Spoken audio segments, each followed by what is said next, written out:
بسم الله الرحمن الرحيم.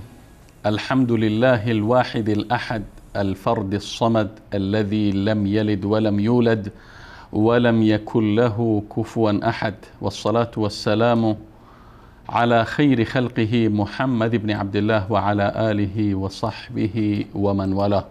بینندگان ارجمند و گرامی، السلام علیکم و رحمت الله تعالی و برکاته. امیدوارم در هر کجایی که هستید صحتمند و سلامت و تندرست بوده باشید و از نعمات بیکران الهی نیز بهره‌مند بوده باشید. با برنامه دیگری از سری برنامه‌های بازسازی اندیشه پس از یک وقفه در خدمت شما عزیزان و گرامیان هستیم. البته وقفی که در خلال ایام حج بود.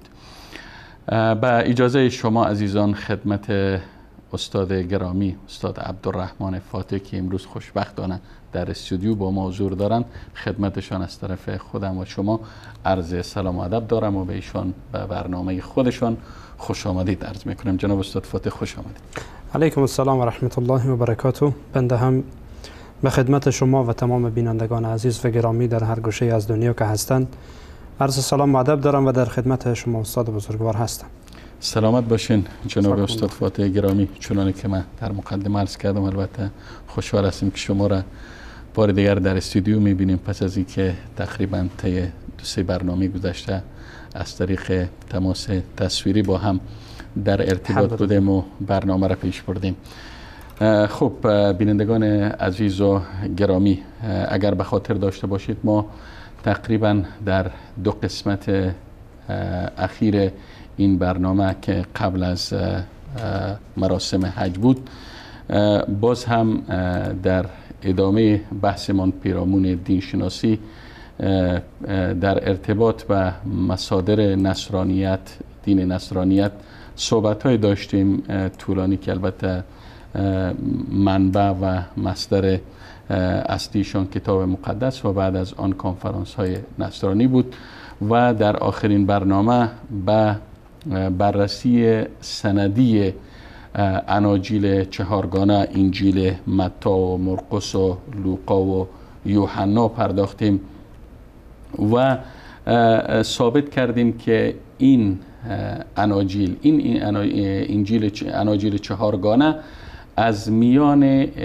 100 تقریبا 67 انجیل انتخاب شده و اینکه این اناجیل به چه اساس انتخاب شده و مبنا و اصل گزینش این اناجیل 4گانه چی بوده، سوالی است که باید کشیش‌های نصرانی به پیروان این دین پاسخ عقلانی و منطقی ارائه کنند.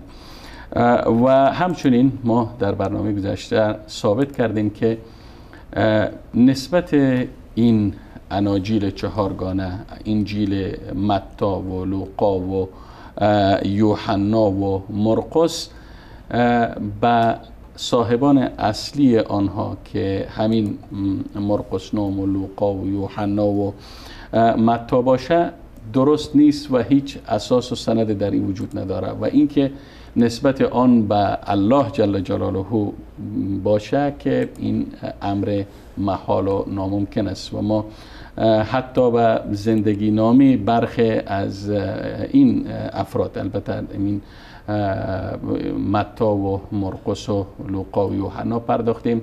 این افراد مزعوم بودند و به صورت مفصل البته در برنامه گذشته ما پیرامون اینها صحبت کردیم و الحمدلله به ثبوت رسید که این کتاب ها، نسبت این کتاب ها با این 4 فرد هیچ اساس و صحت نداره. حالا باز هم در ادامه بحثمان در این برنامه میپردازیم به بررسی متنی این اناجیل 4 گانه که آیا نسبت این متون این اناجیل لوقا و یوحنا و مرقس به الله جل جلاله درست است؟ آیا این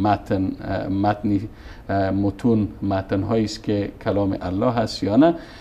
این متون در این برنامه در این قسمت انشاءالله مورد بررسی قرار میدیم همراه با جناب استاد عبدالرحمن فاتح. خب استاد عبدالرحمن فاتح، ما البته گفتیم در برنامه گذشته ثابت شد که از نگاه سندی هیچ سند که نسبت اناجیل 4 گانه را به الله یا به حضرت مسیح یا به خود این افراد ثابت کنه پیدا نکردیم و ثابت شد که مزخرفات و چرندیات بیش نیست و کتاب هایی است که داستان های را پشت هم ردیف کرده. حالا میخواییم این اناجیل را از نگاه متنی مورد بررسی کنیم که آیا متون این اناجیل، نسبت متون این اناجیل به الله تعالی درست هست یا نه؟ اگر هست چی دلیل وجود داره و اگر نیست، درست نیست و صحت نداره، چی دلیل وجود داره؟ جناب استاد، اولا بدون شک همچنان که شما هم در مقدمه گفتین این اناجیل 4 گانه هیچ سندی نداره که به حضرت عیسی علیه السلام یا به الله متعال سبحانه و تعالی برسه و حتی سند صحیح و درست نداره که حتی به صاحبان این اناجیل یا افرادی که این اناجیل به اونها نسبت داده میشه برسه. علی رغم این که اناجیل متعددی وجود داشته، این 4 انجیل انتخاب شده، ما در برنامه گذشته صحبت کردیم که هیچ سند این 4 تا نداره. حتی همین 4 تایی که امروز غیر از اون غیر رسمی ها، همین رسمی هایی که صلاحیت داره و رد صلاحیت نشده از جانب کلیسا، هیچ سند و مدرک درست و حسابی نداره که یک سند متصل داشته باشه یا افرادی که اینها را روایت کردن یا افرادی که این را آوردن افراد عادل باشن، چون حال اینا واضح نیست، مجهولند. یعنی ناشناخته شده هستند از نظر و از اصطلاح علمی. اما در بحث متون جناب استاد، همچنان که شما اشاره کردین، حالا ما اگر قبول بکنیم، بالفرض قبول بکنین یک مسیحی بیایه بگه که یک نصرانی ادعا بکنه، یک کشیش ادعا بکنه که نه این حرفایی که شما گفتین خلافه، که اگرچه این میطلبه که بیایه مستدل صحبت بکنه، علمی صحبت بکنه و نقد علمی بکنه، جایی که مشکل داشته آنها را مطرح بکنه. حالا اگر هوایی هم حرف زد، ما حرفش رو قبول کردین، بالفرض بگین حرف تو درسته، این اناجیل با سند رسیده، آیا همین متونی که امروز در دسترس اینها هست مناسب است و درست است که ما به الله متعال نسبت بدین؟ آیا معلوماتی که در این کتب جمع شده و در این کتب تألیف شده، آیا میتونه که در حقیقت کلام الله متعال یا کلام عیسی مسیح علیه السلام باشه؟ از نقطه نظر این که ما خواسته باشیم ثابت بکنیم که این کلام الله هست، نه نیست. چرا؟ مادامی که ما این را میخوانیم، این کتاب مقدس را میخوانیم، متوجه میشیم بیشتر داستان سراییه و بیشتر از مسائل صحبت میکنه که بعد از وفات عیسی علیه السلام اتفاق افتاده. بعد از وفات عیسی علیه السلام اتفاق افتاده که چگونه به تعبیر اینها عیسی علیه السلام به قبر گذاشته شد و چگونه از قبر برخاست و چگونه پس رفت و بعد از او چه اتفاقات افتاد. خب اینها غیر ممکنه که ما بگین کلام الله یا بگین کلام عیسی علیه السلام. اگر بگین کلام الله، لازم میاره بر این که بعد از عیسی علیه السلام الله متعال با افراد دیگر صحبت میکرده و این حرفا را به اونها گفته. اینها هم چیزهایی که به چشم سر اینها دیدند، این افراد حالا ادعا میکنن با چشم سر دیدن.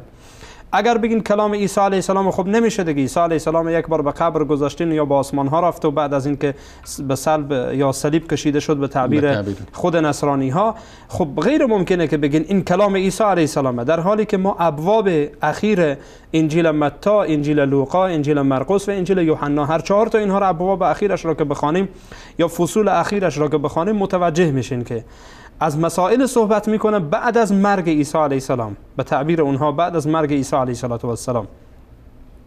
لذا این خودش دلالت صریحی بر این داره که این متونش الهی نیست و تقدس نداره.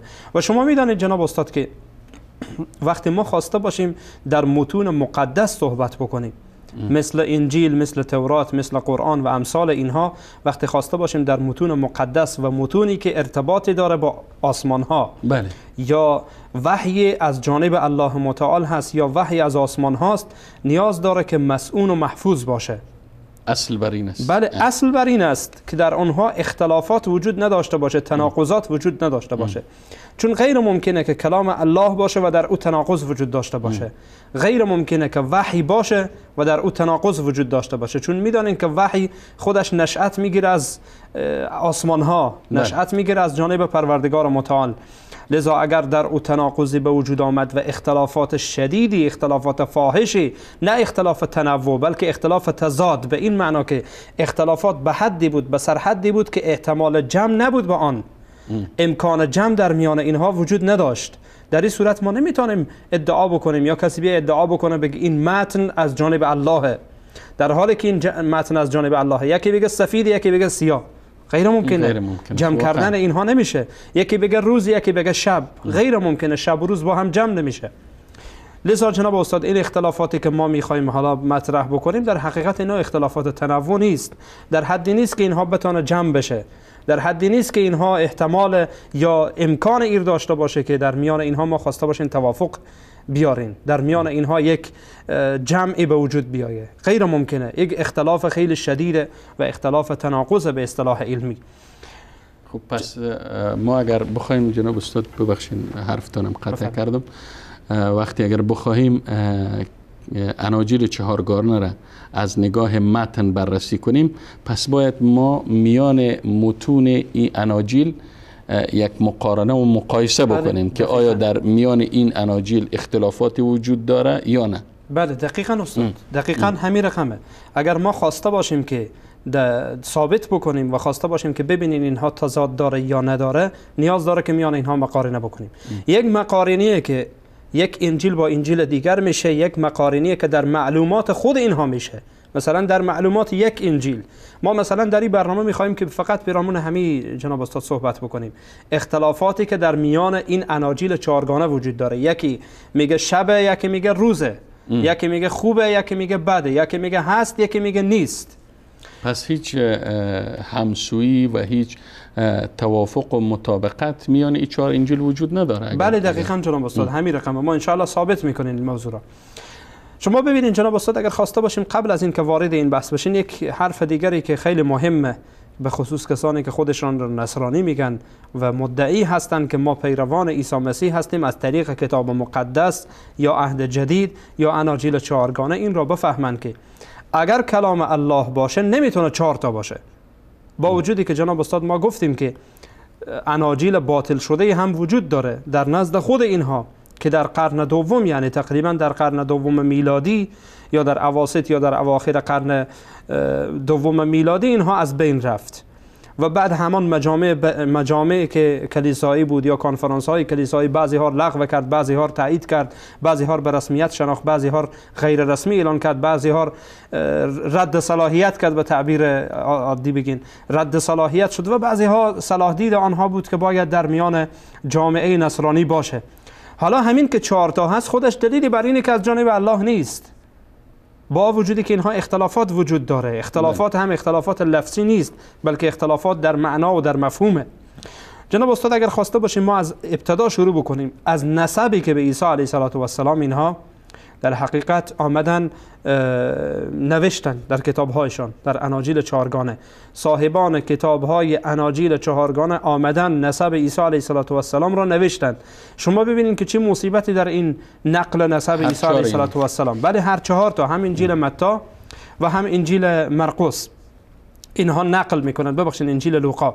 شما ببینید جناب استاد، اگر از انجیل متی ما شروع بکنیم، این کتاب مقدسه. اگر دوستان عزیز نشان بدن، این کتاب مقدسه و این بخش عهد جدید هست جناب استاد، بخش عهد جدید. اگر از انجیل متی ما شروع بکنیم که وقتی نسب عیسی مسیح علیه السلام را شروع میکنه در باب اول، اینجا اجداد عیسی مسیح جناب استاد، اجداد عیسی مسیح، این عهد جدیده، عهد جدیده، اجداد عیسی مسیح.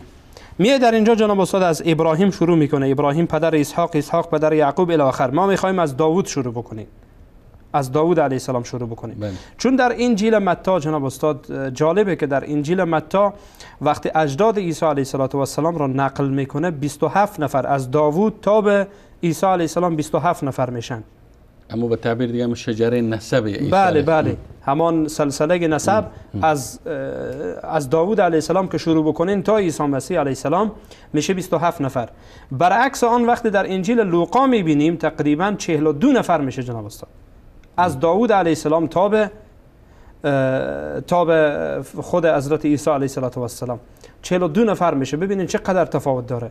حالا اینجا را اگر جناب استاد شروع بکنین، مثلا در وقتی که در اینجا میه اجداد عیسی مسیح علیه السلام در انجیل متی بیان میکنه و میگه که اجداد عیسی مسیح علیه السلام کی بودن، از اینجا مثلا شروع میکنه، میگه عیسی پدر داوود پیغمبر بود و داوود پدر سلیمان بود، مادر او قبلا زن اوریا بود. جناب استاد اینجا را دقت بکنین، اوریا را که میشناسید، بله. اوریای حتی، همان سرلشکر یا یکی از لشکریان داوود علیه السلام که داوود همسرش بتشبع را میگیره، نعوذ بالله چشم چرانی میکنه و بعد با او زنا میکنه و از او بچه به دنیا میایه. میگه سلیمان از همین مادر بود، از همین بتشبع بود و عیسی از همین فرد به وجود آمده. خب دقت بکنید، ظلم اصلا جناب استاد تاریکی بالای تاریکیه، بدی بالای بدی.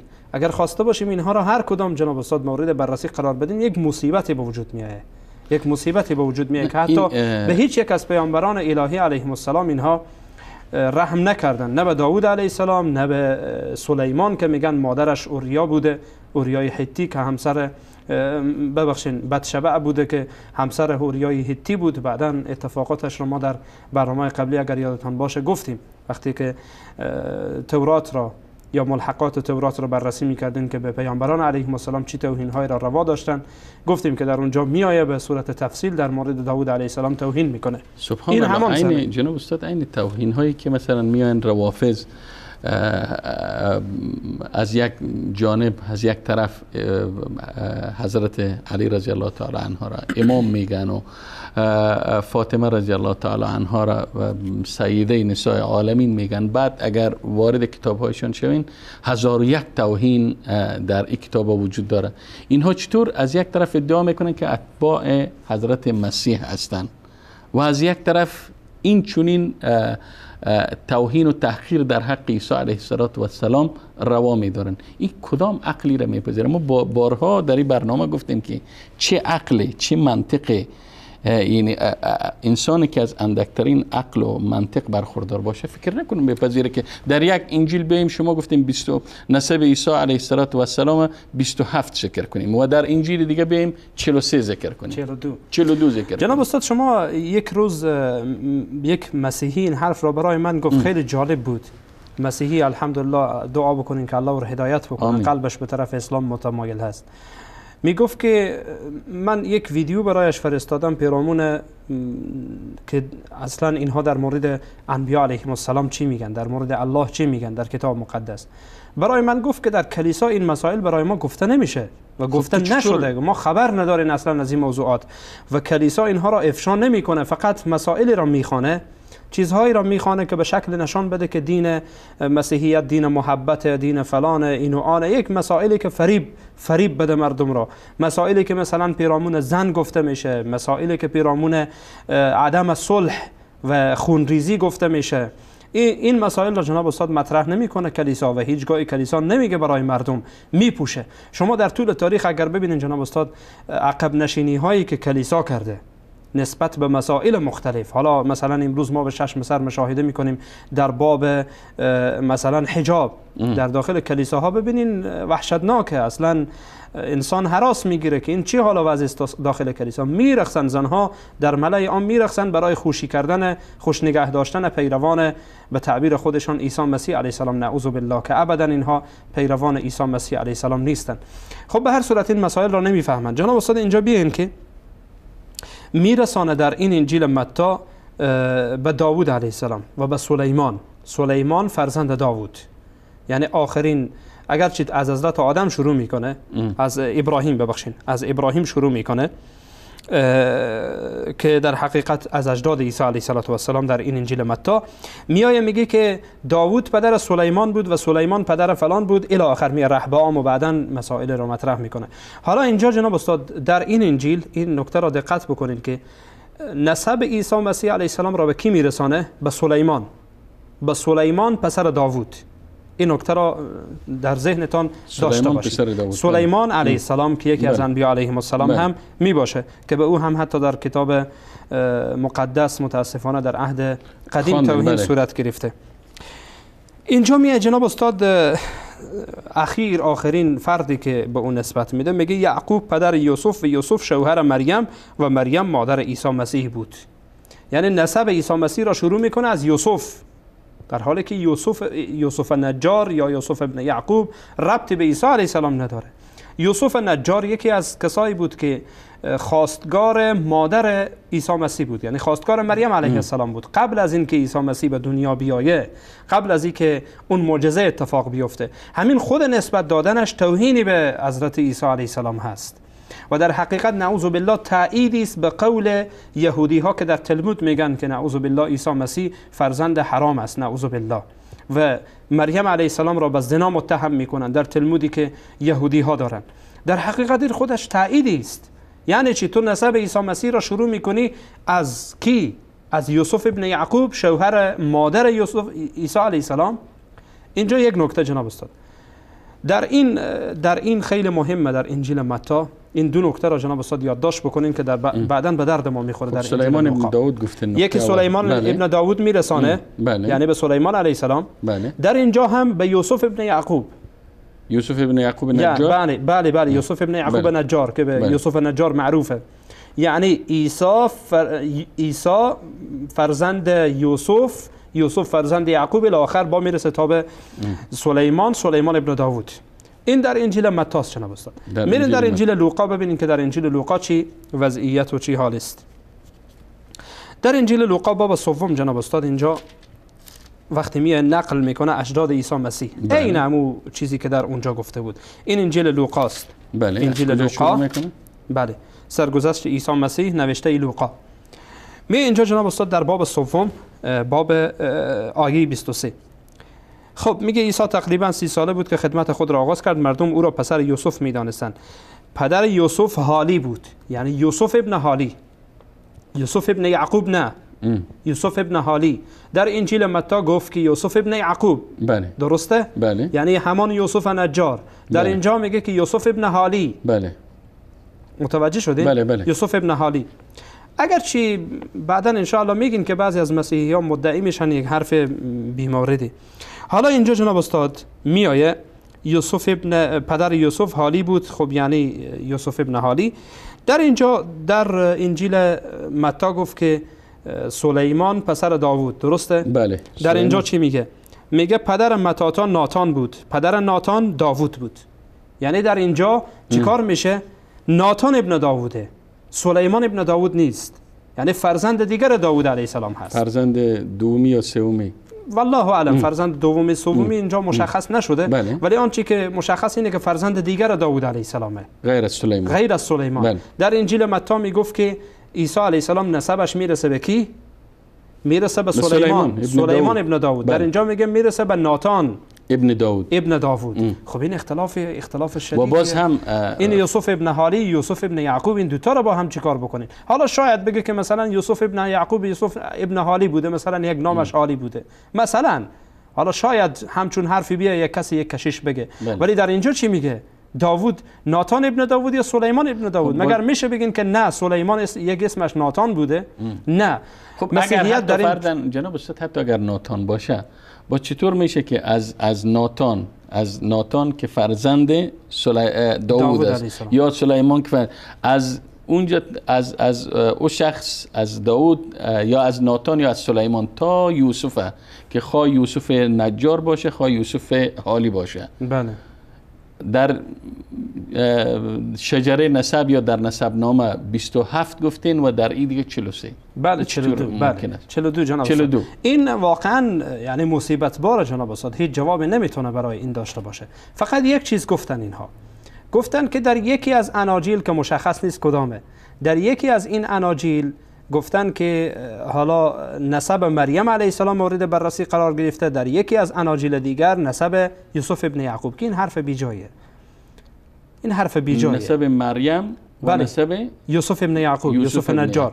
این حرف بیجایه جناب استاد، هیچ دلیلی نداره. نه نمیتونه جناب استاد این باشه. هم عصر میگن، هم عصر بوده جناب استاد، این نمیتونه باشه. مثلا اگر در انجیل متی، در انجیل متی اصلا جناب استاد این غیر ممکنه، به خاطری که در انجیل متی اگر شما دقت کرده باشین گفت یوسف ابن یعقوب، درسته. حالا قبول بکنین که این نسب یوسف ابن یعقوب بوده، که این خود نسبت عیسی به یوسف ابن یعقوب خودش یک توهینه، خودش یک توهینه. حالا اگر بیاین این را یوسف ابن حالی بگیرین، خب پدر مریم علیه السلام یوسف ابن حالی نبود. یوسف ابن حالی پدر مریم نیست. بله. و این خودش جناب استاد باز یک مصیبت دیگری به وجود میاره که اینها به هیچ گونه نمیتونن در برن و نمیتونن که جواب پیدا بکنن که بتونه قانع کننده باشه.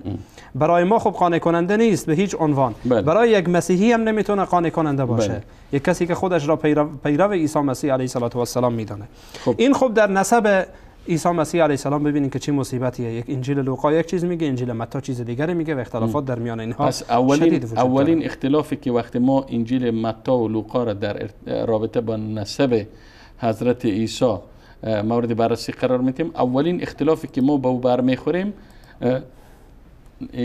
لوقا متی نسب عیسی علیه السلام 27 ذکر میکنه و لوقا 42. بله. و انجیل متی نسب عیسی علیه السلام را با یوسف ابن یعقوب نجار نسبت میده. بله. و لوقا نسب حضرت عیسی علیه السلام با یوسف ابن حالی نسبت میده. و همچنین در قسمت دیگر که به سلیمان ابن داوود و ناتان ابن داوود. این واقعا جناب استاد مصیبت باره به هیچ عنوان.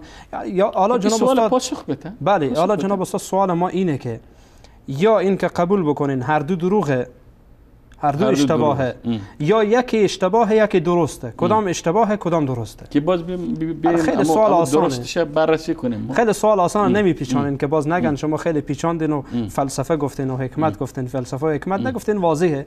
یا این که هر دو درست، هر دو اشتباهه، یا هر دو درسته. خب نمیشه. اگر هر دو درسته خب بیاین این مشکل حل بکنین. یا این که بگین یکی درسته یکی اشتباهه، کدام اشتباهه کدام درسته. حالا متی درسته یا لوقا درسته، کدام یکی درست گفته کدام یکی اشتباه گفته. این جناب استاد سوالاتی که باید پاسخ داده بشه. ببینید در تناقض دوم جناب استاد، در تناقض دوم شما ببینین در انجیل متی مثلا میایه که عیسی علیه السلام میگه که الیاس همان یحیی هست. میگه الیاس همان یحیی هست، در حالی که در انجیل یوحنا میایه چی میگه؟ وقتی کلام خود یحیی را ذکر میکنه میگه نه من مسیح هستم نه الیاس هستم. این یک تناقضه. حالا اگر اجازه بدین که من برایتان نشان بدم جناب استاد. در انجیل متی باب 11 آیه 14. بله. بله. باب 11 آیه 14. جناب استاد اینجا ببینید چی میگه. بله. انجیل متی باب 11.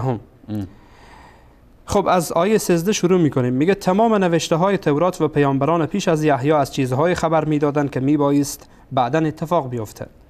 بعد میگه در آیه 14 اگر بتوانید حقیقت را قبول کنید باید بگویم، عیسی میگه باید بگویم که یحیی همان الیاس نبی است که کتاب آسمانی میگوید میبایست بیاید. بعد از عیسی خود عیسی میگه که یحیی همان الیاس نبی است. اینجا رو دقت بکنید جناب استاد، یادداشت بکنید. این خیلی مهمه. یحیی همان الیاس است. خیلی خوب. میریم در انجیل یوحنا باب اول آیه 21. یوحنا باب اول آیه 21. ببینین که یوحنا چی نوشته، چون نمیتونه این کلام خدا باشه با این حالتی که با این وضعیتی که در اینجا داره. خب سرگذشت عیسی مسیح نوشته یوحنا باب اول. اینجا میگه شهادت یحیی. خب اجازه بدید از اول بخوانم. میگه که در آیه 19 میگه روزی سران قوم یهود از شهر اورشلیم چند تن از کاهنان و دستیارانش را نزد یحیی فرستادند تا بدانند آیا او ادعا میکند که مسیح هست یا نه. یحیی صریحا اظهار داشت نه من مسیح نیستم.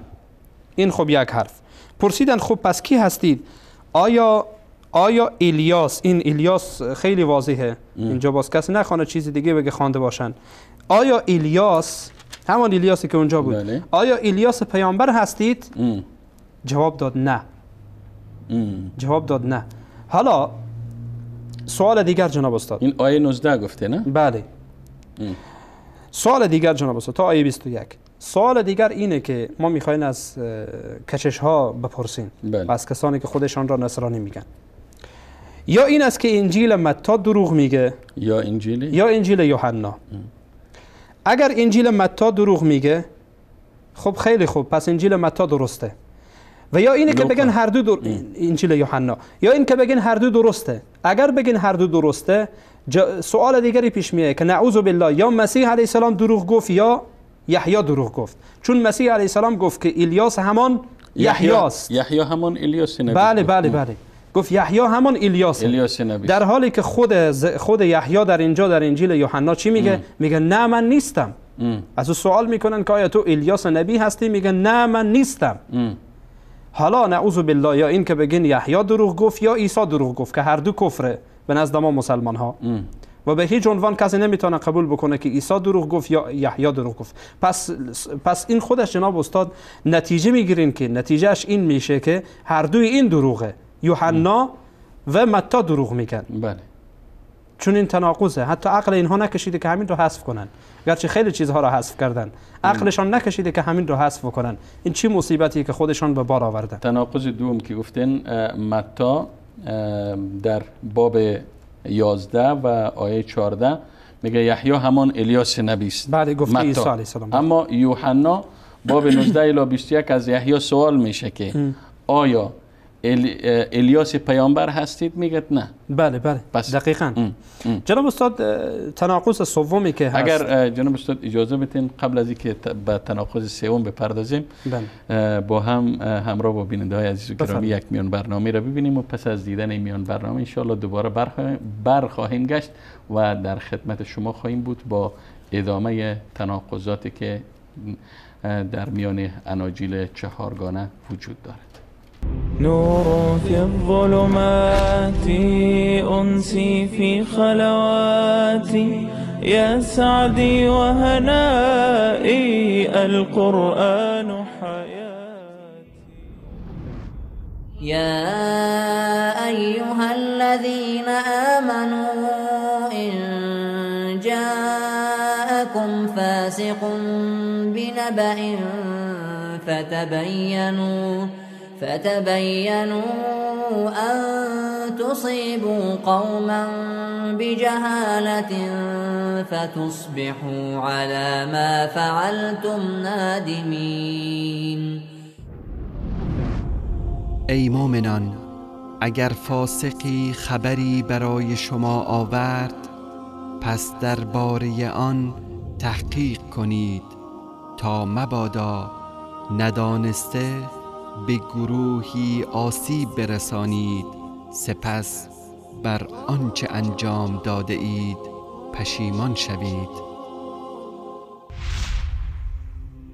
نور في الظلمات أنسي في خلواتي يا سعدي وهنائي القرآن حياتي.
خب بینندگان گرامی، با عرض سلام مجدد و دوباره در خدمت شما هستیم. البته بحثمان پیرامون بررسی متنی اناجیل چهارگانه همچنان ادامه دارد و قبل از میان برنامه وقت خواستیم دو انجیل متی و لوقا را در ارتباط به نسب حضرت عیسی علیه السلام مورد بررسی قرار بدهیم، یک مقایسه بکنیم.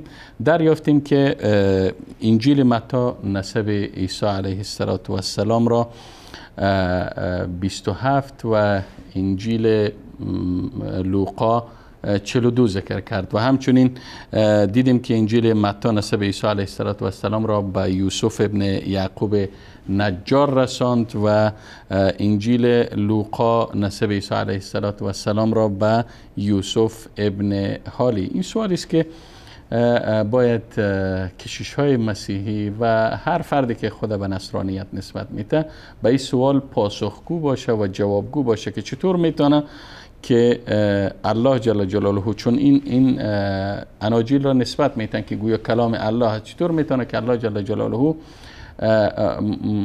حاشا و کلا، یعنی نعوذ بالله، مرتکب چنین اشتباه شوه که نسب عیسی علیه السلام در دو جای دوگانه به صورت مغایر و متناقض ذکر کنه. خب تناقض دیگری که در بین انجیل متی و یوحنا وجود داشت، گفتیم که در باب 11 آیه 14 انجیل متی یحیی را همان الیاس نبی میدانه، البته به نقل قول از عیسی علیه السلام، و در یوحنا باب اول آیه 19 الی 21 وقتی از یحیی سوال میشه که آیا شما الیاس پیامبر هستید، میگن نه. خب این دو تناقضی بود که وقت مقایسه کردیم در میان اناجیل. این دو تناقض البته شاید نمونه از ده ها تناقض باشه. جناب استاد فاتح گرامی، فکر کنم که ما در این برنامه شاید نتونیم که تمام تناقضات ذکر کنیم، البته شاید به 5-6 مورد اکتفا کنیم. اصلا شاید ده ها مورد وجود داشته باشه که تناقض. بله، شیخ رحمت الله هندی رحمه الله کتابی داره به نام اظهار الحق. در این کتاب بیش از صدها مورد از تناقضات و اختلافاتی که در کتاب مقدس و به خصوص در اناجیل چهارگانه که 79 مورد را نقل میکنه نوشته. البته اون هم نظر به اجتهاد خود شیخ زحمت کشیده، 79 مورد را فقط پیرامون اناجیل چهارگانه نوشته. شاید خیلی بیشتر از این باشه، خیلی بیشتر از این موارد دیگری باشه که وقتی انسان کتاب مقدس مطالعه بکنه یا اناجیل چهارگانه رو مطالعه کنه میفهمه، متوجه میشه که کجاهای اینها اشکال داره. و باز هم جناب استاد اگه خواستیم فقط بحث نسب عیسی علیه السلام را که یک مورد از تناقضات است، خودی از این اگر بیم نسب چیز کنیم، مورد بررسی قرار بدیم، در اینجا ما به 6-7 مورد تناقض در یک مبحث نسب پیدا میکنیم. بله دقیقاً. جناب استاد میرویم به تناقض سوم. بله. تناقض سوم در انجیل مرقس و همچنین در انجیل لوقا هست. در انجیل مرقس جالبه که جناب استاد وقتی میگه عیسی علیه السلام 12 شاگرد خود فرستاد، به اونها گفت که جز چوب دستی یا عصا هر چیز دیگری با خود ببرید، در حالی که باز در انجیل لوقا آن رو نقض میکنه. اجازه بدید که مستند صحبت بکنیم اگر دوستانشان بتن. بله. این کتاب مقدس هست، انجیل مرقس هست جناب استاد، باب 6 باب 6 آیه 8. بله. مأموریت 12 شاگرد عیسی اینجا واضحه جناب استاد. در اینجا در آیه 8 میگه در ضمن به ایشان فرمود. کی فرمود؟ عیسی مسیح. گفت جز چوب دستی چیزی همراه خود نبرید، یعنی عصا، نه خوراک، نه پوشاک، نه پول در کمربند خود و نه حتی کفش و لباس اضافی. آیه 8 و آیه 9 انجیل مرقس باب 6. میریم جناب استاد به انجیل لوقا. ببینید در انجیل لوقا چی میگه. واقعا در همین مبحث و در همین موضوع و در همین واقعی که اتفاق میفته. میریم در انجیل لوقا، همان چیزی که جناب استاد، حتی همان موضوعی که در اونجا یا به هر حال سرمطلبی که در بالای اون انجیل مرقس نوشته بود در اینجا هم هست. انجیل لوقا باب 9 مأموریت 12 شاگرد عیسی. خب میاد اینجا میگه پیش از آن که برا افتند عیسی به آنان فرمود. خب دقت کنید جناب استاد.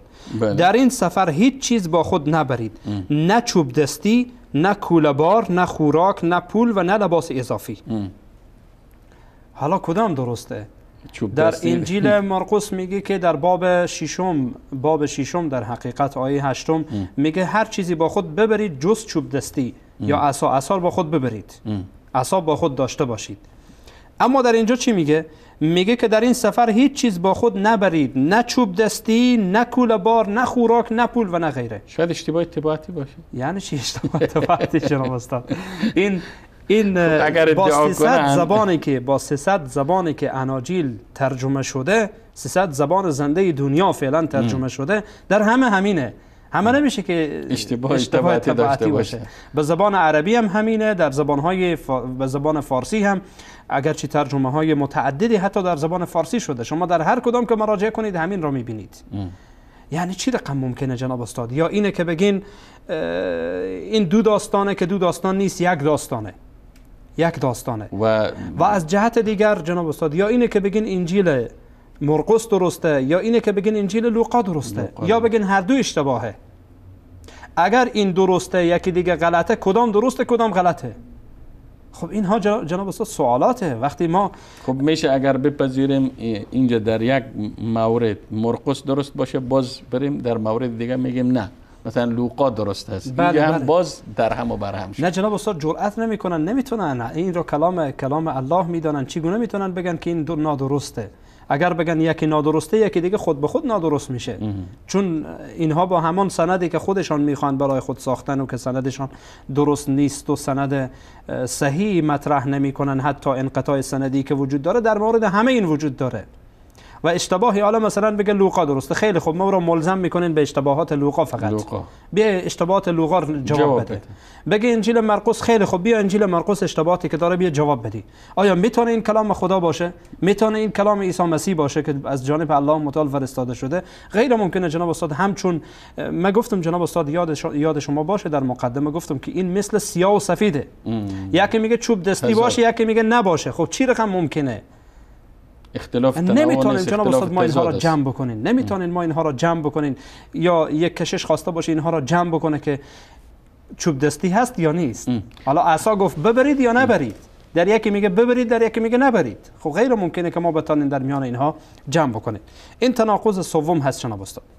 میریم به تناقض چهارم. در انجیل متی جناب استاد داستانی را نقل میکنه که زن غیر یهودی، اگر یادتان باشه ما این داستان رو در برنامه‌های گذشته هم تقریبا جزئی از آن را گفتیم. در انجیل متی باب 15 آیه 21 میگه که زنی آمد و تقاضای شفا برای دخترش کرد. در انجیل متی میگه زن کنعانی بود. در حالی که در انجیل مرقس میگه نه، این زن از فینیقیه سوریه بود. متوجه شدین؟ انجیل مرقس و اصلش یونانی بود. اصل این زن یونانی بود. حالا کنعانی یا یونانی، برین به اصل موضوع که در خود انجیل بهتره که بیشتر شرح داده بشه. انجیل متی باب 15. بله. اینجا جناب استاد ببینید شما میگه ایمان زن کنعانی. عنوان است. بله عنوانش واضحه. ایمان زن کنعانی. خیلی خوب. میگه عیسی از آنجا به سوی سور و سیدون دو شهر برا افتاد. در آنجا یک زن کنعانی نزد او آمد و التماس کنان گفت ای سرور من، ای پسر داوود پادشاه، به من رحم کنید. دختر من سخت گرفتار روحی پلید شده است. روح یک لحظه او را راحت نمیگذارد.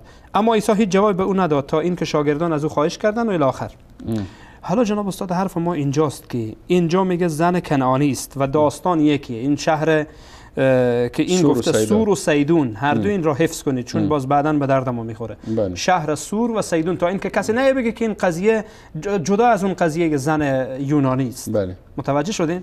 ما به این واسطه جناب استاد میگم دقت بکنن بینندگان عزیز به روی شهر سور و سیدون، تا اینکه وقتی داستان بعدی را خواندین بفهمیم که این یک داستانه، دو داستان نیست که کسی بیای بگه مثلا ما داریم در روایات اسلامی و در روایات که مثلا شخص می از پیامبر ما یک سوال میکنه، رسول الله علیه السلام جواب میدن، برای کس دیگه جواب میدن، داستان دو تاست.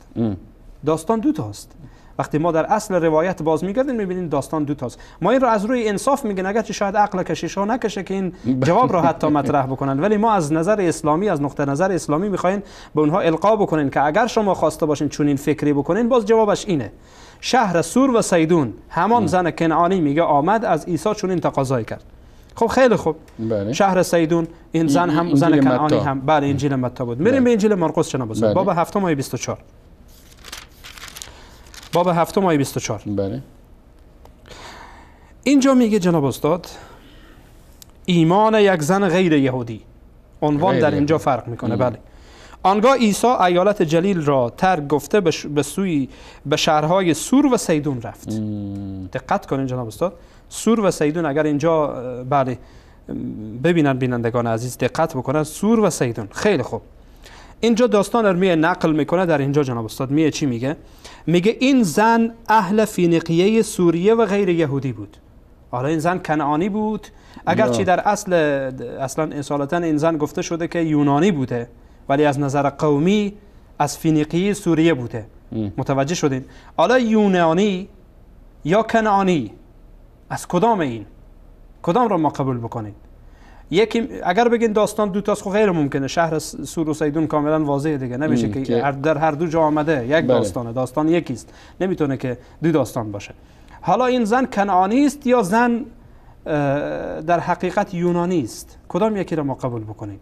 یعنی تناقضیه که جناب استاد غیر ممکنه که ما بتونیم در میان اینها جمع بکنیم، جز این که یا بگین این دروغ گفته اشتباهه یا این اشتباهه. حالا دروغ نه، یا این اشتباهه یا این اشتباهه، یا هر دو اشتباهه. ما میگین هر دو اشتباهه چون سند نداره. بله. ما خب قبلا گفتیم، ولی حالا اونها ملزم میکنین که یا این را برای ما تایید بکنن یا این را تایید بکنن که این درسته یا این درسته.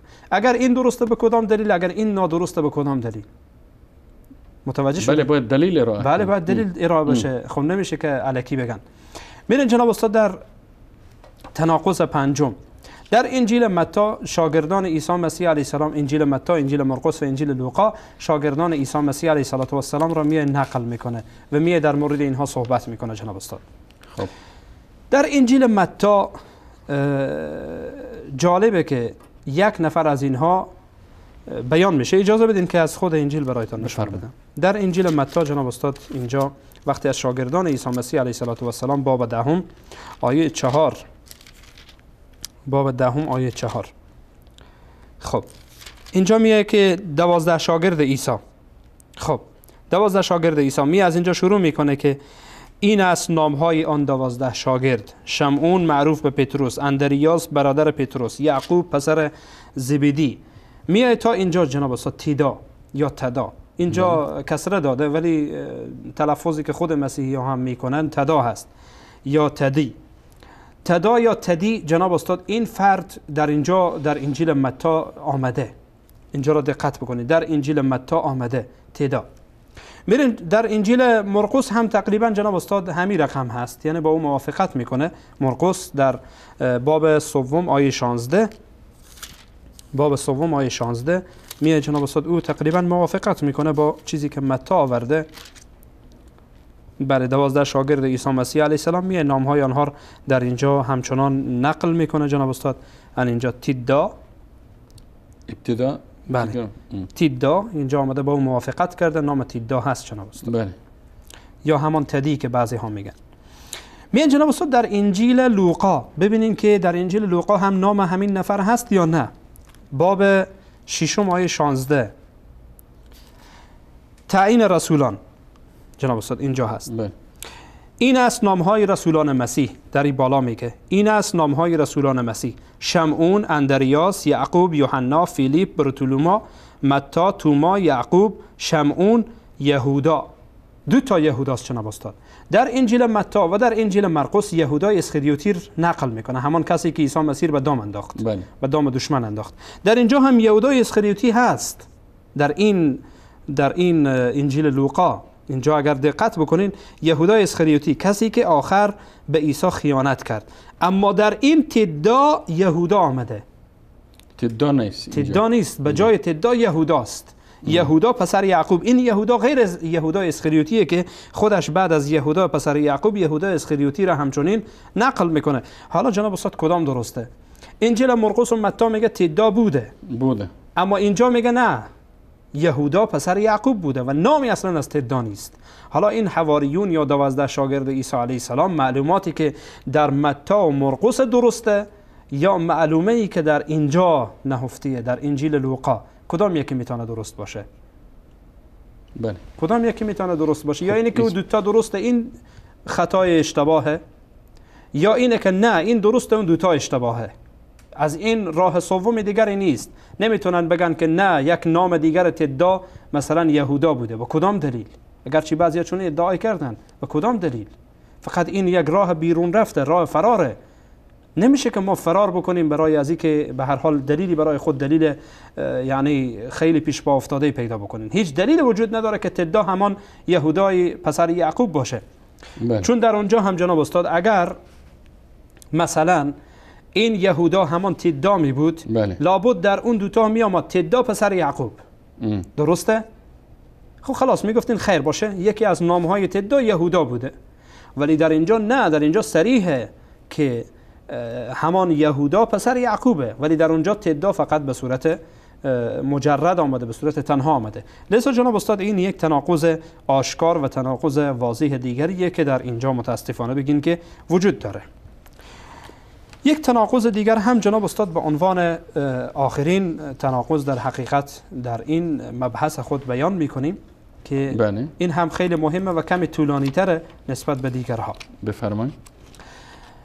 تناقض ششم جناب استاد آنچه که پیش ما هست، اگرچه گفتیم که بیش از 79 تناقض را فقط یک عالم در کتاب خود جمع آوری کرده و نوشته، در مبحث این است که اختلافی در میان 4 انجیل وجود داره در مبحث این که عیسی مسیح علیه السلام بعد از اینکه دفن شد، به ادعای اینها نه به ادعای ما مسلمان ها، بعد از اینکه دفن شد دوباره از قبر خود برآمد و بعد از دفن او را دیدند، افراد او را دیدند. همین افراد چی کسانی بودند؟ چی کسانی بودند؟ حالا اختلافی در این 4 انجیل وجود داره جناب استاد. در انجیل متی با 28 آیه 1 اینها را اگر جناب استاد یادداشت بکنین تا اینکه باز بعداً به درد ما میخوره اینها. در اینجا جناب استاد میایه عیسی زنده میشود. آخرین باب از انجیل متی هست. آخرین باب؟ بله. میگه شنبه به هر حال گذشت. انجیل متی آخرین باب. بله آخرین باب 28. میگه یک شنبه صبح زود مریم مجدلیه و آن مریم دیگر بر سر قبر رفتند.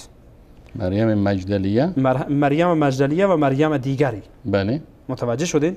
حالا میگه بعدن که مریم دیگر هم کی بوده در انجیل بعدی میایه که میگه مریم مادر یعقوب بوده. بله.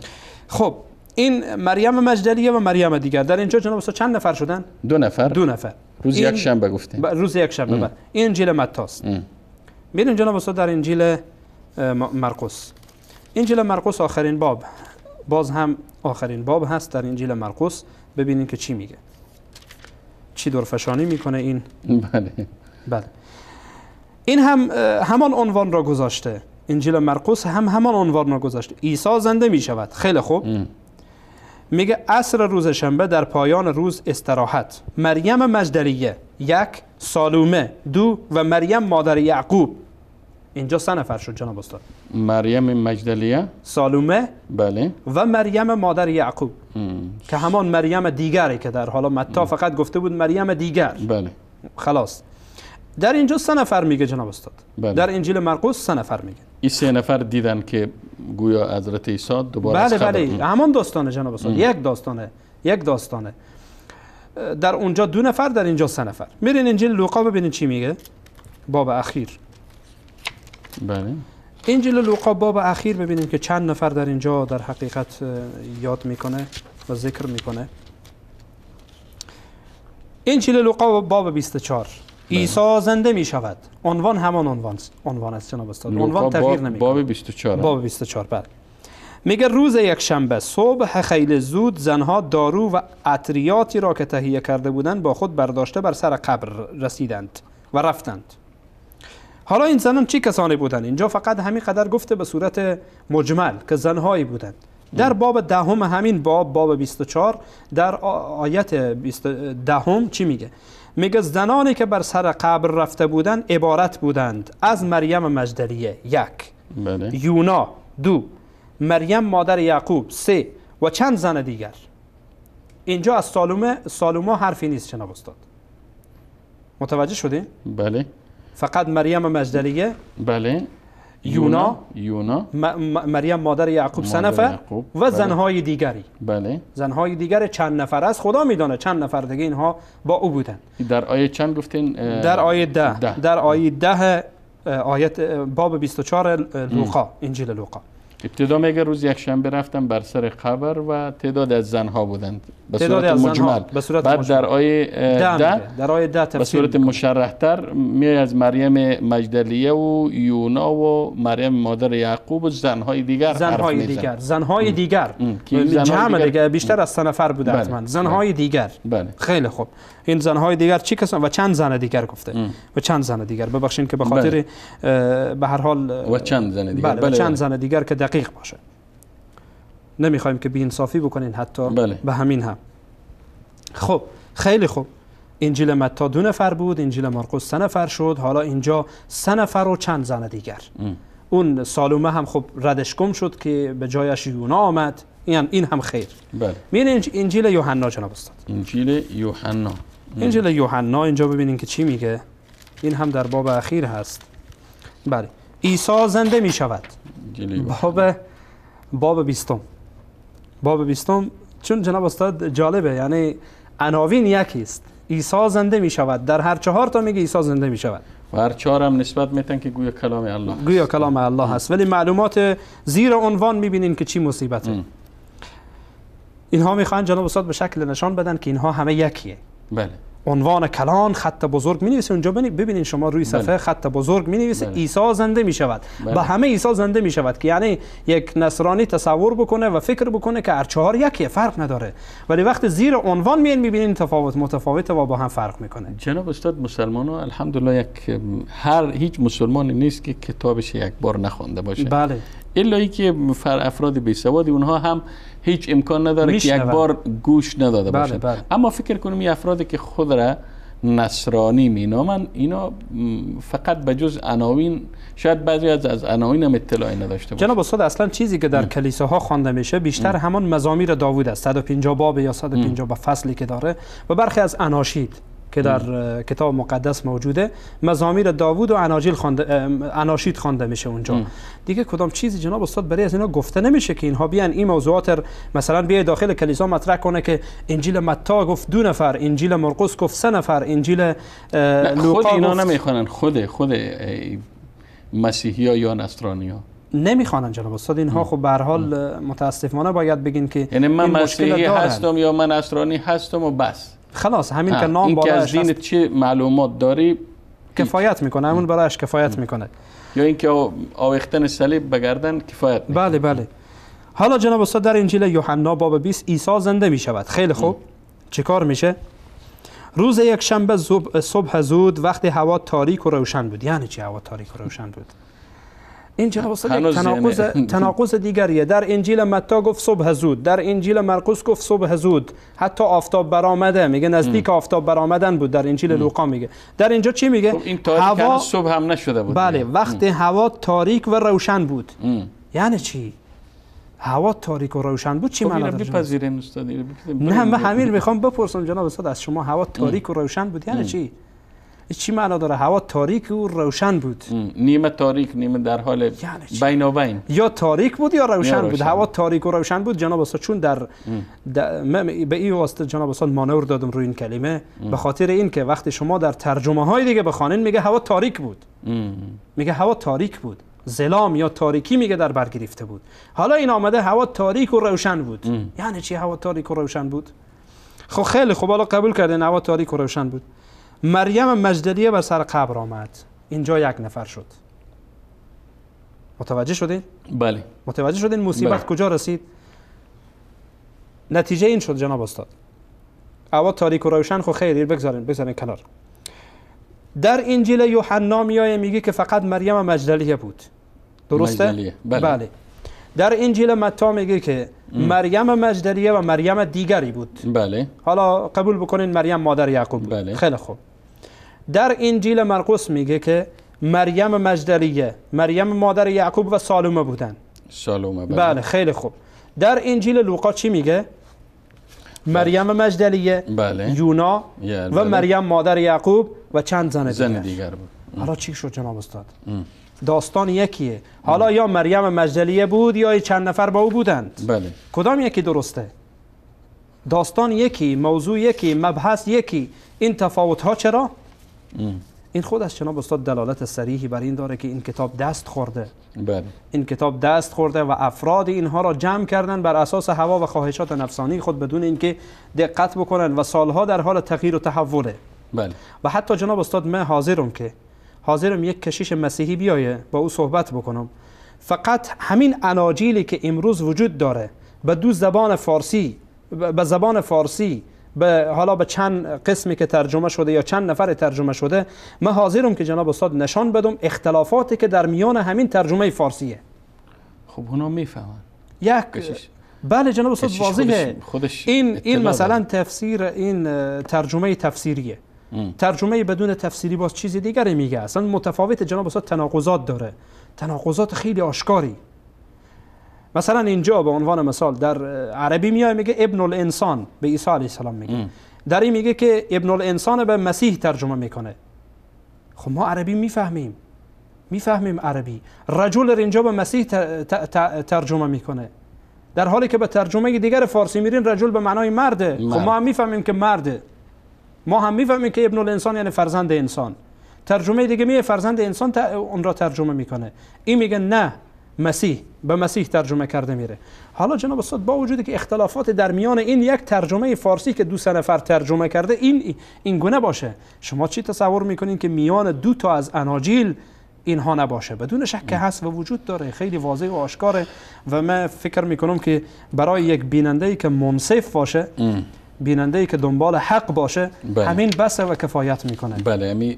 شما فکر کنم 6 مورد ذکر کردین. بله جناب. خب 6 مورد ذکر کردین. اگر اجازه بدین همراه با بیننده‌های عزیز و گرامی باز هم میریم سراغ یک میان برنامه.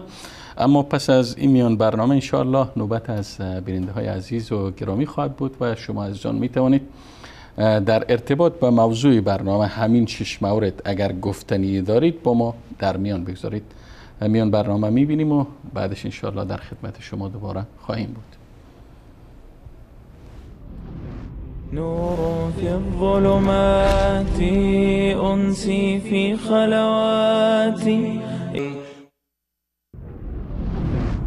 و چون با الله پیمان بستید به پیمان الهی وفا کنید و سوگندها را پس از تأکید آن نشکنید، در حالی که الله را بر خود نگهبان ساخته اید. بیگمان الله از کردارتان آگاه است. و مانند آن زنی نباشید که نخهای تابیده اش را پس از محکم تابیدن باز می کرد. شما نباید سوگندهایتان را در میان یکدیگر دستاویز نیرنگ و خیانت قرار دهید به بهانه اینکه گروهی از گروه دیگر بیشتر است و جز این نیست که الله شما را با آن می آزماید و به طور قطع روز قیامت آنچه را در آن اختلاف داشتید برایتان روشن می سازد. نور في الظلمات أنسي في خلواتي يا سعدي وهنائي القرآن حياتي.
خب بینندگان عزیز و گرامی، با عرض سلام مجدد و دوباره در خدمت شما عزیزان و سروران هستم و از همین دقیقه به بعد تلفن های برنامه را همکار عزیز ما در اتاق کنترل زیرنویس میکنن و انشاءالله شما عزیزان اگر خواستید در ارتباط به بحث این برنامه که بررسی متنی اناجیل چهارگانه است میتونید اظهار نظر کنید و اگر سوال یا استفساری داشتید مطرح کنید. انشاءالله جناب استاد عبدالرحمن فاتح در خدمت شما هستند و پاسخ خواهند گفت. اما تا حین برقراری تماس ها بین یک بار دیگر به 6 مورد از اختلافات متنی، آن هم اختلافات در تنوع، اختلافات متضاد ضد هم که در اناجیل چهارگانه آمده را دوباره با هم بررسی بکنیم، یک یادآوری شود. خب مورد اول اناجیل مثلا انجیل متی و انجیل لوقا وقت نسب حضرت عیسی علیه السلام یا نسب نامیشان یا همون شجره نسب بیان میکنه، میبینیم که انجیل متی نسب عیسی علیه السلام از یوسف شروع میکنه تا داوود و اینجا تقریبا 27 جد را 27 فرد ذکر میکنه که از یوسف تا داوود 27 فرد بودن یا 27 نفر بودن. اما میبینیم انجیل لوقا از یوسف شروع میکنه تا داوود 42 شخص. یعنی نمیدونم که کدام عقل و کدام منطق ایره باور کنه که فرزن ما و برادر من فرض مثال تا مثلا یکی از اجدادمان که جد دهم باشه، بین ما و بین اون جد دهم یکی ذکر کنه که نه 9 جد بوده و یکی ذکر کنه که فرزن 20 جد بوده. هیچ عقل پذیرفته نمیتونه.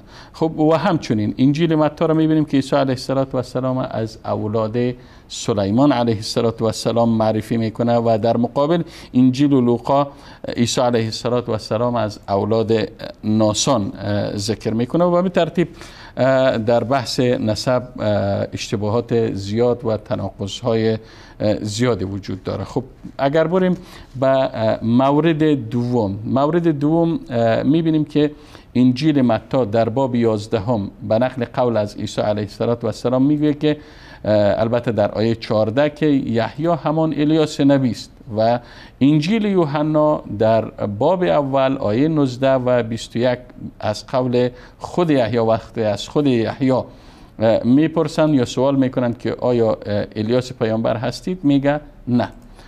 خب اگر تماس وصل است اولین تماس میگیریم، بعد میپردازیم انشاءالله به ذکر موارد بعدی. سلام علیکم. السلام علیکم و رحمت الله و برکاته. و السلام و علیکم السلام و رحمت الله و برکاته. بیننده گرامی بفرمایید خود معرفی بکنین، از کجا صحبت میکنین؟ بفرمایید. بیننده گرامی شما وصل هستین. خب مثل که تماس ما قطع شد، میریم سراغ بیننده بعدی. سلام علیکم. بفرمایید برادر گرامی. سلام علیکم، حال شما خوبه؟ و علیکم السلام، الحمدلله، لطف پروردگار. بفرمایید خود معرفی کنین، از کجا صحبت میکنین؟ من دانیال هستم، از اصفهان تماس میگیرم.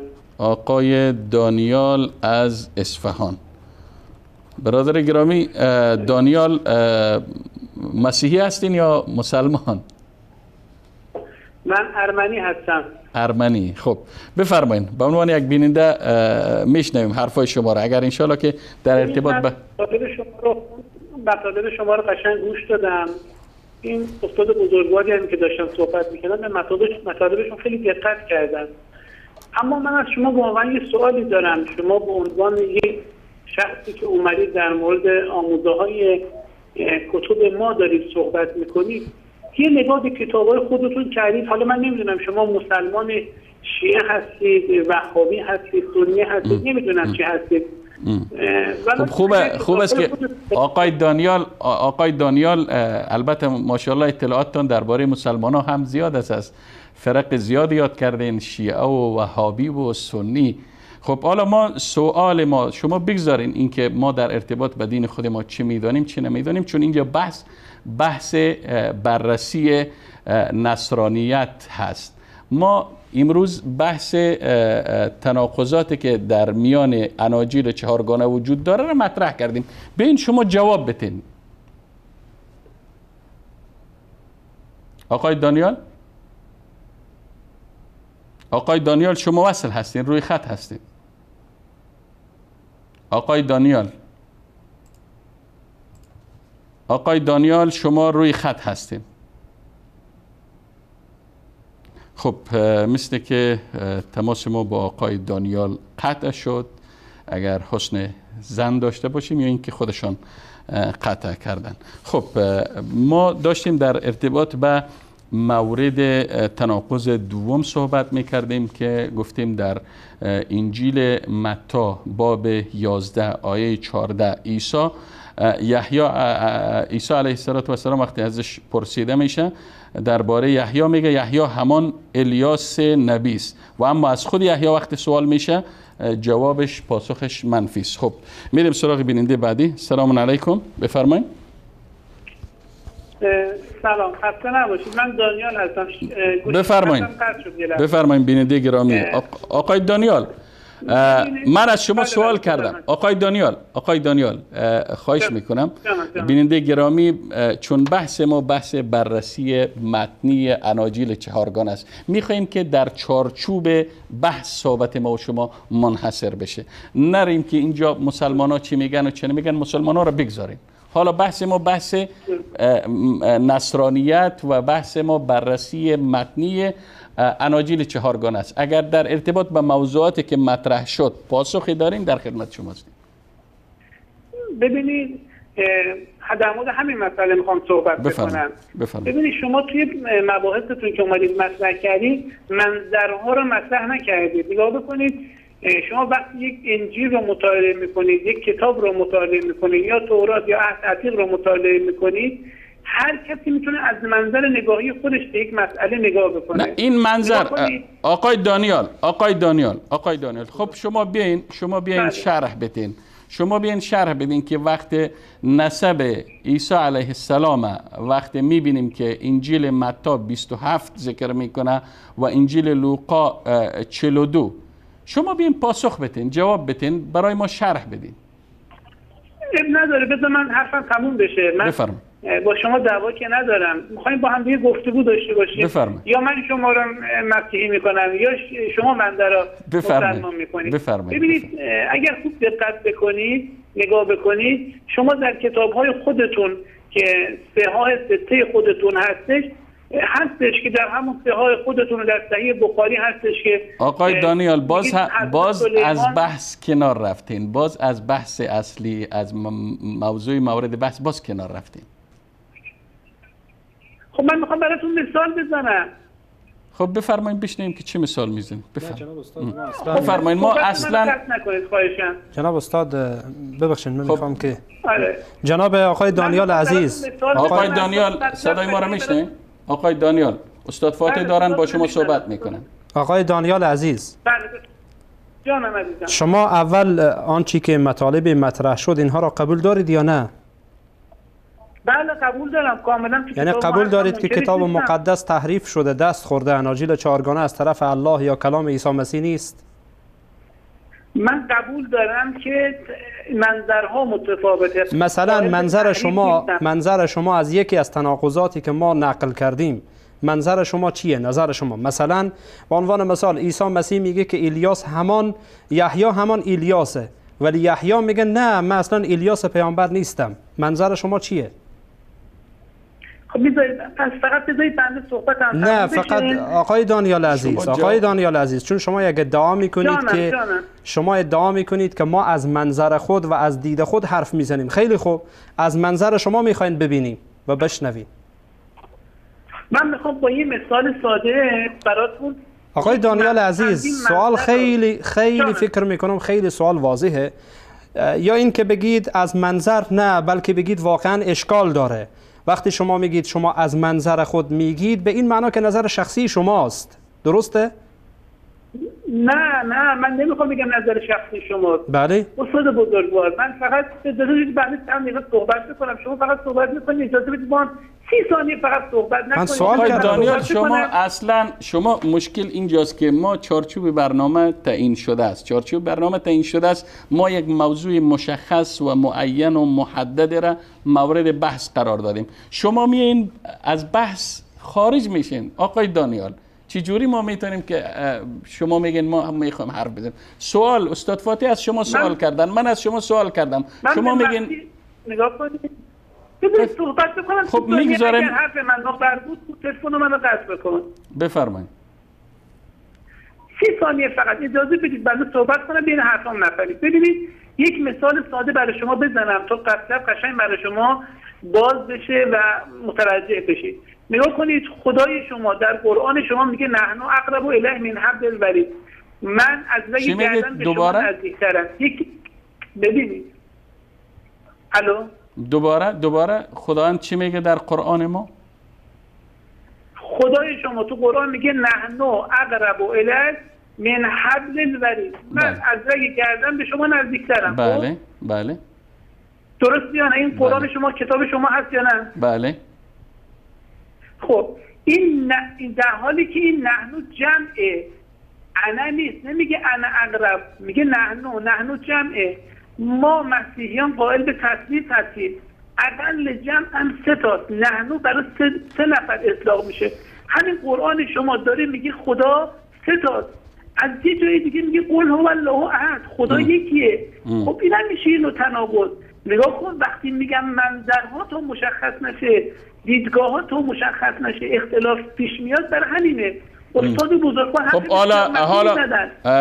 حالا دانیال گرامی، حالا شما شبهه بود، هر چی که بود مطرح کردین، خواستین از خودتان دفاع کنین به شکل از اشکال، اما به سوالهای ما پاسخ ندادید تا حال. ما پاسخ میدیم ان شاء الله. الو دانیال گرامی، پاسخ ندادید در ارتباط به نسب عیسی مسیح سوال کردین، در ارتباط به اینکه یحیی همان الیاس بود حضرت عیسی میگه و خود یحیی رد میکنه که من الیاس پیامبر نیستم. شما جواب ندادین در ارتباط به تناقض ها. خب من این همش منظرها را بگذارین کنار، بگذارین دانیال، آقای دانیال، منظر کنار بگذارین. حالا حرفتان زدین و ما جواب میدیم که نحنو و قل هو الله احد براتون جواب میدیم، اما شما جواب ما را بدید.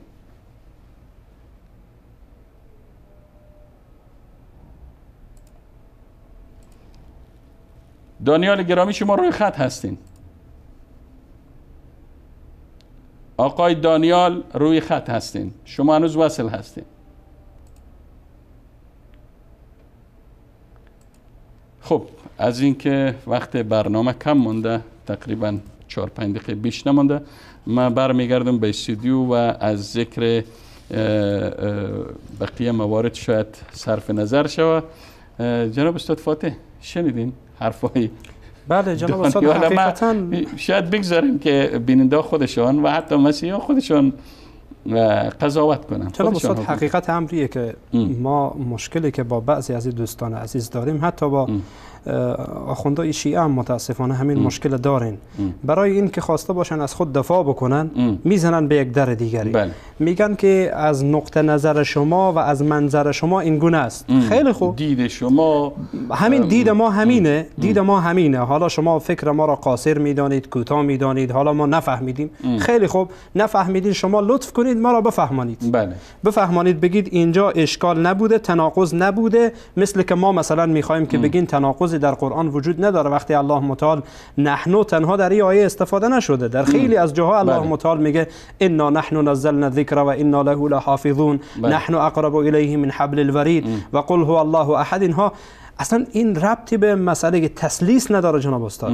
ما مسئله تسلیس از کتاب مقدس جناب استاد، ما مسئله تسلیس را از کتاب مقدس میایم ان شاء الله قلقه میکنین و کاملا واضح میکنین که حتی از نظر کتاب مقدس خود تسلیس رده. بله جناب استاد، از یعنی این شبهه بسیار پیش پا افتاده. شما ببینید انسان‌های بزرگ، این در حقیقت شما اگر اینها بلاغت خوانده باشن، در اصطلاح بلاغت جناب استاد، وقتی میای یک کلمه استفاده میشه برای عظمت و بزرگی، مثلا یک شخص رئیس جمهور میگه ما این کار کردیم، ما فلان کردیم، این نشانگر اینیه که جناب استاد کسای دیگه در پهلوی یا مثلا یا پادشاه وقتی میگه ما گفتیم و ما چونین کردیم، یا انسانهای بزرگ طبیعتشان اینه ما چونین کردیم، به خاطر بزرگ کردن جایگاهشان این حرف را میزنن، نه ای که چند نفرن اینها، نه ای که چند نفرن. وقتی الله متعال میگه نحنو، اگر کسی بلاغت را بخونه جناب استاد، بلاغت اصلا در زبان عربی در زبان فارسی موجوده، در علم بدی در علم بیان اینها را بخونه میفهمه این مسائل را. اینها مسائل بلاغیه که خود به خود متوجه میشه که وقتی الله میگه نحنو، منظور این است که الله میخواد عظمت و بزرگی خود را به ذهن بندگان خود بندازه، که یعنی الله متعال عظمت و بزرگی داره، نه اینکه منظور الله متعال این باشه که ما چند نفر نعوذ بالله. این اصطلاحات در قرآن کریم زیاد استفاده شده. جواب ندادن دانیال، جواب نداد. مشکل جناب استاد همینه. ما قبل از اینکه تماس ها رو دریافت کنیم دائما تذکر میدیم که باید صحبت های ما، سوال های ما، استفسارها و تعلیقات هر چی که هست باید در چارچوب موضوع باشه، از چارچوب موضوع خارج نشیم. حالا دانیال بجای اینکه بیایه با تناقضاتی که در اناجیل چهارگانه وجود داشت، ما 6 مورد به عنوان نمونه ذکر کردیم، به اون جواب بده، رفت به بحث دیگری. بله جناب استاد فاتح، در دقیقه پایانی برنامه هستم و اگر شما حرفی ندارین که ما به بقیه موارد هم تناقضات باز هم یک اشاره داشته باشم. نه جناب استاد، من کدام حرف دیگری ندارم. حقیقتا یک نصیحت دارم به این برادر یا به این دوست عزیز خود که کمی دقت بکنید. یعنی ما وقتی از شما سوال میکنیم به این معنا نیست که ما خواسته باشیم ما در بریم، چون الحمدلله برای همه آنچه که بیان میشه جواب الحمدلله اسلام داره. مثل مسیحیت نیست که فرار بکنه، مثل نصرانی نیست که فرار بکنه. شاید شما حالا به فکر خود مثلا گمان کردید که والله خوب کاری کردم، یک شبهه انداختم و رفتم، ولی شما تصور بکنید که شما به عنوان یک انسان، به عنوان یک انسان منصف، آنچه گفته شد به اینها جواب دارید یا نه؟ اگر دارید خوب مطرح کنید تا ما هم بفهمیم. شما فکر کنید ما نافهمیم، نمیفهمیم. جواب دادید باز بید. بله. اگر اینکه جواب ندارید به فکر راه حل باشید، به فکر راه چاره باشید، به دنبال این نباشید که وقتی برای شما حرفی گفته میشه به جای اینکه قبول کنید به یک در دیگری خود را بزنید، فرار کنید برای اینکه به هر حال قبول نکنید، چون الله سبحانه و تعالی از ما میپرسه و ما باید حق را پیروی بکنیم، نه اینکه هوا و خواهشات نفسانی خود را. تشکر استاد گرامی. البته وقتی برنامه میگم به پایان رسید، اما ما موارد چند مورد از تناقضات که در میان اناجیل چهارگانه وجود داشت در این برنامه بیان کردیم. به 2 مورد اشاره کردیم، فقط به بقیه موارد که درباره مأموریت 12 شاگرد هست، مرقس در باب 6 آیه 8 و 9 به قول حضرت عیسی، به نقل قول از حضرت عیسی به شاگردایش میگه که جز چوب دستی هیچ چیزی را با خود نبردارید. و لوقا باز هم زیر همین عنوان مأموریت 12 شاگرد عیسی میگه که حضرت عیسی گویا گفته که در این سفر هیچ چیز، حتی چوب دستی و کوله‌بار و هیچ چیز با خود نبردارید. بعد میایم مورد 4 درباره ایمان زن کنعانی که انجیل متی زن کنعانی میگه و در انجیل مرقس از زن یونانی اهل فینیقه سوریه یاد میشه که بحث شهر سور و سیدون در اینجا به میان میاد. بعدش مورد 5 هست درباره ذکر شاگردای عیسی که در متی شمعون و تداس و در مرقس هم شمعون و تدا و در لوقا میبینیم که از تدا هیچ ذکر نمیشه و به جای او از یهودا ابن یعقوب ذکر میره. و اما مورد 6 میگذاریم چون خیلی طولانی است. برنامه وقتش در همین لحظات و در همین دقایق به پایان میرسه و تا برنامه دیگر و دیدار دیگر همه شما عزیزان و گرامیان و ارجمندان را به پناه الله متعال می سپارم و برای کسانی که گمراه هستند و در تاریکی به سر میبرند هدایت و سوی نور و روشنایی را آرزو دارم. تا دیدار دیگر همه شما را پناه الله متعال می سپارم و السلام علیکم و رحمت الله تعالی و برکاته.